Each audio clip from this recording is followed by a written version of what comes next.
Hi friends, welcome to my channel. ఇప్పుడు నేను చదివి వినిపించబోయే చందమామ కథ పేరు మాయ కళ. శేఖరుడు, విఠలుడు మంచి స్నేహితులు. బాల్యం నుంచి ఇద్దరూ కలిసి చదువుకున్నారు. చదువులు పూర్తి అయ్యాక విఠలుడి కన్నా శేఖరుడికి మంచి ఉద్యోగం దొరికింది. ఒకే ఊళ్ళో స్థిరపడ్డారు. విఠలుడి భార్య శ్యామలకు, శేఖరుడి భార్య విమలకు మధ్య అంతగా స్నేహం కుదరలేదు. అందుకు కారణం విమల ధనవంతుల ఇంటి నుంచి వచ్చినది కావటం. ఆమెకు శ్యామల అంటే చిన్నచూపు. దురదృష్టవశాత్తు ఒకసారి అగ్ని ప్రమాదంలో విఠలుడి ఇల్లు కాలిపోయింది. అతడు భార్యా బిడ్డలతో బయటపడి ప్రాణాలు రక్షించుకున్నాడు. అతడి సర్వస్వం అగ్నికి ఆహుతి అయిపోయింది. విఠలుడి దీనస్థితికి శేఖరుడు చాలా బాధపడ్డాడు. తనలాగే అతడికి మరికొందరు ఆప్తమిత్రులు ఉన్నారు. అందరూ కలిసి ధన సహాయం చేసి విఠలుడు తిరిగి ఇల్లు కట్టుకునే అందుకు తోడ్పడవలసి ఉన్నది. కానీ సమయానికి శేఖరుడి దగ్గర డబ్బు లేదు.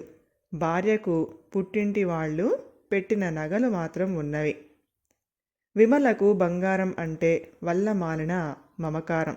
నిద్రపోయేటప్పుడు కూడా నగలు మెడలో ఉండవలసిందే. శేఖరుడు ఇరుకున పడ్డాడు.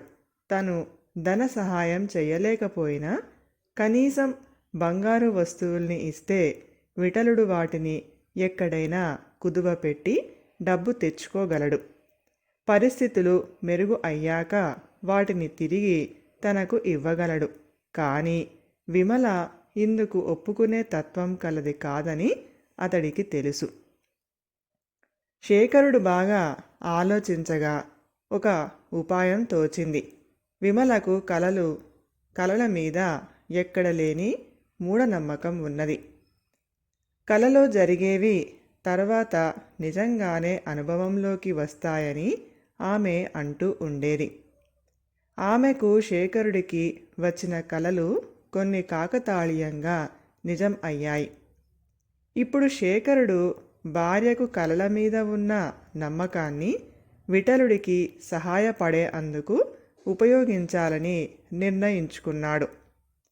ఒక రాత్రి వేళ అతడు భార్యను హడావిడిగా నిద్రలేపాడు. ఆమె కంగారు పడి మెడలోని నగలను తడిమి చూసుకొని ఏం జరిగింది అని భర్తను అడిగింది. శేఖరుడు భయపడుతున్నట్లు ముఖం పెట్టి, చాలా చెడ్డ కల వచ్చింది, మన ఇంట్లో దొంగలు పడ్డారట అన్నాడు. విమల వణికిపోతూ, దొంగలే, ఇప్పుడేం చేయటం అన్నది.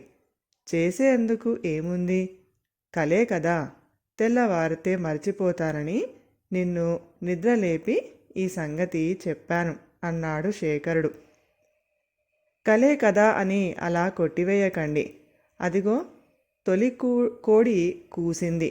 తెల్లవారుజామున వచ్చిన కలలు నిజం అవుతాయి. ఇదివరలో నిజమైన 1-2 కలలు తెల్లవారుజామున వచ్చినవే అన్నది విమల. ఆ మాట నిజమే అనుకో, ఇంతకు ఇప్పుడేం చేద్దామంటావు అని అడిగాడు శేఖరుడు. ఈ బంగారు నగలు అన్నీ ఇంట్లో ఎక్కడో గొయ్యి తీసి పాతి పెడితే మరేం భయం ఉండదు అన్నది విమల. వచ్చిన దొంగ అంత తేలిగ్గా మనల్ని వదులుతాడా? ఇంట్లో ఏమీ దొరక్కపోతే సొమ్ము ఎక్కడ దాచారని మనను హింస పెడతాడు అన్నాడు శేఖరుడు. విమల అవునన్నట్టు తల ఆడించింది.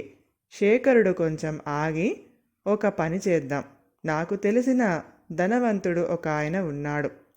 చెడ్డ కలల ప్రభావం 1-2 సంవత్సరాల కన్నా ఎక్కువ ఉండదు. నగల్ని ఆయన దగ్గర దాచిపెడదాం.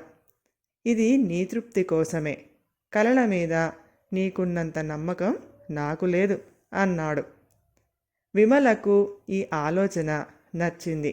ఆ మర్నాడే శేఖరుడు భార్య ఇచ్చిన నగలు తీసుకొని విఠలుడి దగ్గరకు వెళ్ళాడు. ఎంత చెప్పినా విఠలుడు వాటిని కుదువపెట్టి డబ్బు తెచ్చుకోవటానికి ఒప్పుకోలేదు. శేఖరుడే వాటిని కుదువ పెట్టి డబ్బు తెచ్చి స్నేహితుడికి ఇచ్చాడు. స్నేహితుడి ఈ ఔదార్యానికి విఠలుడి కళ్ళు చెమ్మగిల్లాయి. కొంతకాలం గడిచింది. విమల ఒక రోజున భర్తతో, ఇక మన నగలు తెచ్చేసుకుందాం అన్నది. శేఖరుడు తాను నగలు దాచిన ధనవంతుడు ఊళ్ళో లేడని, ఒక వారం రోజుల్లో తిరిగి వస్తాడని చెప్పాడు. ఇది జరిగిన 3వ నాటి రాత్రి దొంగ ఒకడు చేత కత్తితో కళ్లకు గంతలు కట్టుకొని ఇంట్లో ప్రవేశించి శేఖరుణ్ణి అతడి భార్యను నిద్రలేపి, ఇల్లంతా వెతికాను, కాస్త విలువైన వస్తువు అంటూ ఎక్కడా కనబడలేదు. కత్తి చూశారు కదా, నోరెత్తకుండా డబ్బు నగలు ఎక్కడ దాచారో చెప్పండి అన్నాడు పళ్ళు కొరుకుతూ.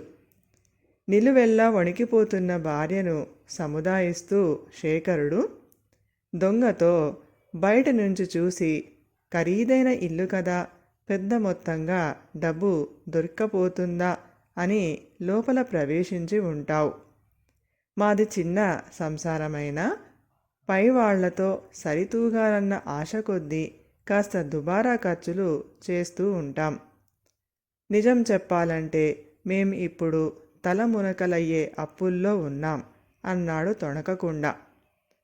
దొంగ కొంచెంసేపు ఊరుకొని, చి, దొంగతో అప్పుల గొడవ చెప్పుకునే నువ్వు ఏమన్నా మొగాడివా? అయినా ఇందులో ఏదో మోసం ఉన్నదని నా అనుమానం. ఈసారి నిన్ను గురించి ముందుగా ఆరా తీసి వస్తాను. నువ్వు ఇప్పుడు చెప్పింది అబద్ధమని తేలిందో అంటూ గట్టిగా కత్తి జుళిపించి బయటకి వెళ్ళిపోయాడు. దొంగ అటు పోగానే విమల తేరుకొని, చూశారా, మీ కల నిజమైంది, అదృష్టం బావుంది, ముందుగానే జాగ్రత్త పడ్డాం అన్నది. మరి కొన్నాళ్ళు గడిచాక విఠలుడు ఆర్థికంగా నిలదొక్కుకొని కుదువ పెట్టిన శేఖరుడి నగలు విడిపించి అతడికి ఇచ్చాడు. శేఖరుడు వాటిని తెచ్చి భార్యకి ఇస్తూ, ఇంతకాలం గడిచాక ఇంకా దొంగల భయం ఏమిటి అన్నాడు. విమల నగలను ఆప్యాయంగా 1-2 సార్లు కళ్లకు అద్దుకొని మెడలో వేసుకుంది.